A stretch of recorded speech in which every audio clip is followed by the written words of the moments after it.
Assalamualaikum warahmatullahi wabarakatuh. Di sini saya akan memaparkan kesimpulan yang sudah saya buat dalam bentuk PPT dari bab 4, yaitu negara dan konstitusi.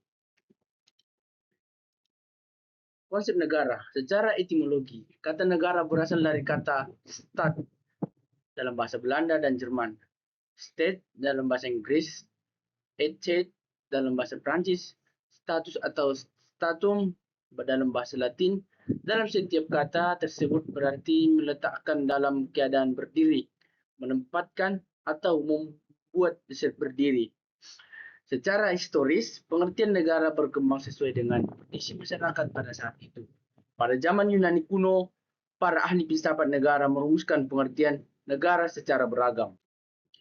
Teori negara menurut Machiavelli ini mendapat tantangan yang sangat kuat dari para filsuf seperti Thomas Hobbes pada tahun 1588 sampai 1679.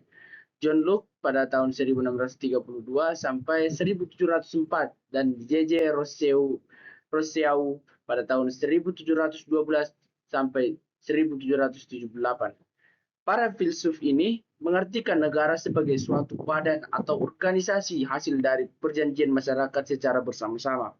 Oleh karena itu, masyarakat mengadakan perjanjian dan pembentukan suatu organisasi negara dan mengangkat pemimpin yang dianggap layak untuk menjadi pemimpin mereka. Ini menurut dari Budi Juliardi pada tahun 2016. Unsur-unsur negara. Satu, unsur konstitutif. Unsur konstitutif adalah unsur pembentukan yang harus dipenuhi agar terbentuk negara. Unsur ini terdiri atas rakyat, wilayah, dan pemerintah yang berdaulat. Pertama, rakyat yaitu orang-orang yang bertempat tinggal di dalamnya. Kedua, unsur deklaratif. Unsur deklaratif adalah unsur yang sifatnya menyatakan, bukan mutlak harus dipenuhi. Unsur ini berdiri atas tujuan negara, adanya konstitusi, dan pengakuan dari negara lain. Pertama, tujuan negara merupakan unsur deklaratif pertama yang menentukan arah penyelenggara negara. Sifat negara, yaitu satu, sifat memaksa, kedua sifat memonopoli, dan yang ketiga sifat mencakup semua. Tujuan dan fungsi negara. Setiap negara pasti mempunyai tujuan tertentu. Tujuan ini menunjukkan kemana negara ini mau dibawa atau bagaimanakah kehidupan rakyatnya diatur untuk mencapai tujuan ini. Untuk itulah pembahasan tujuan negara menjadi penting dilakukan terkait dengan fungsi negara yang amat penting pula untuk dipelajari. Karena sebagaimana dikemukakan oleh F. Iswara pada tahun 1999 bahwa tujuan tanpa fungsi adalah steril dan fungsi tanpa tujuan adalah mustahil. Tujuan menunjukkan para ide-ide, cita-cita, sedangkan fungsi menunjukkan pada dari cita-cita dalam kenyataan.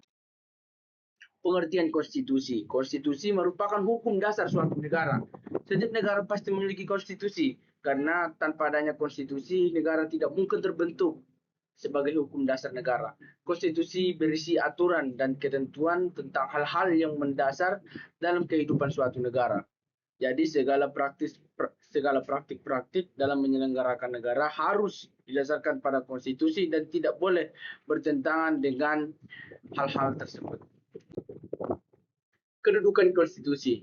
Satu, konstitusi sebagai hukum dasar karena ia berisi aturan dan ketentuan tentang hal-hal yang mendasar dalam kehidupan suatu negara. Kedua, konstitusi sebagai hukum tertinggi, artinya bahwa aturan-aturan yang terdapat dalam konstitusi secara hierarki mempunyai kedudukan lebih tinggi terhadap aturan-aturan lainnya, sehingga aturan-aturan yang lain harus sesuai dengan undang-undang dasar.